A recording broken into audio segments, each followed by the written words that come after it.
নিমানির কাম আমার নাকি? তাইলে হ্যালো হ্যালো, চিটি কর্পোরেশন। ওই কি হইছে রে? স্যার, পানি তো রাস্তায় আটকা পড়ে গেছে, কাইন্দা মাইন্দা বুক ভাসিয়ে ফেলাইতেছে। কেন কান্তাছে কেন? এসএসসি ফেল করছে নাকি? আরে না না, ড্রেন দিয়ে বাইরে পড়তাছে না, দেখে কান্তাছে। কা ডেরেন দিয়ে বেরিতে পারবো না কে? ওই ডেরেন কি বেরেন ছাড়া বানাইছো? এত চিকন বানাইছো কে? আমারে কি আলাদিনের দৈত্য পাইছো? যে আলাদিনের দৈত্য ছোট্ট চারাগের ভিতরে থাকে দেখে আমি এই ছোট্ট ডেরেনে ঢুকুমু? আমি দৈত্য না, আমি পানি। আর ডেরেন কি আমাকে জন্য বানাইছো না ময়লা আবর্জনার জন্য বানাইছো? প্লাস্টিক যায় জাম লাগাই দিছে। স্যার, ডেরেনটা একটু ঠিক করা দরকার। পানির সাথে সাথে আমরাও খুব কষ্টে আছি। কত কালার এই লুঙ্গি উষা করে চলাফেরা করুম কন?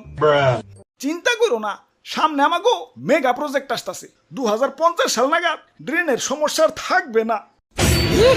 2050 সাল? এতদিন কি রাস্তায় বহে বহে আমি ভিক্ষা করুম নাকি?